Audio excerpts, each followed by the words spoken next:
I'm just going to set this video to some unrelated gameplay footage, so feel free to tab out and just listen to it while you're doing something constructive.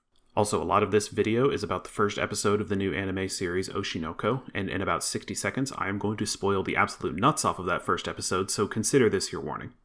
Though not to spoil my own video, but I'm also going to do a lot of arguing that spoiler doesn't actually matter, so, make your own choices.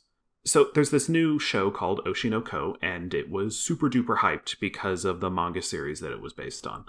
The moment the anime was announced, there was this huge rush of manga readers telling everybody to absolutely shut themselves out from any information about this story. At the same time, they're saying that it's so great, you gotta watch it.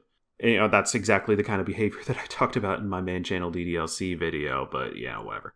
So when people talk about a story like that, it's almost always because there's some sort of big twist, and it's probably a twist that's going to happen really early on that's going to fundamentally shift the genre or the plot setup of the story. And sure enough, there's a twist right at the beginning that's helpfully spoiled by the show's description, telling you that it's about a doctor who's taking care of this pregnant idol singer, and then the doctor dies under mysterious circumstances and is reborn as the girl's child.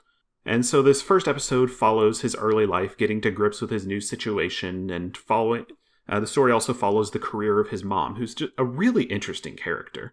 Also has a real A-list voice actor behind her as well. And there's some indications that the kid is going to go into show business, and there's a lot of theming about the reality of that industry and the lies that people tell, yada, yada, yada. But then it pulls a Vinland Saga on you. The big, shocking reveal. The mom dies. And it looks like the story going forward is going to be about her kids in the show business world, the dark sides of all of that, and eventually finding out who their mom's killer is. So I was actually spoiled on this twist, way before the anime was even announced. And it was actually in a thread about the manga Earthchild that I got this spoiler, which is just a tragedy, because, man, that series really is just worthless to the end.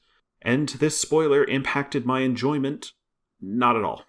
Not really one bit. This is kind of what I was talking about with that in my DDLC retrospective. A twist is a moment. It's something that invokes those big reactions. It's something that builds big hype on social media. But a story isn't a moment. A story is a continuous process from beginning to end. There's a lot of space to fill in between those moments. And from what I've heard about this series, the death is the inciting event, but it's not really what the story is about. It's about show business, the sort of double face that performers wear, and I'm sure no doubt it's going to relate into the mask that we wear in society, yada yada. Basically, I watched this episode knowing that the mom was going to die, and that made the event itself less of a surprise, but the real substance of it was in everything else.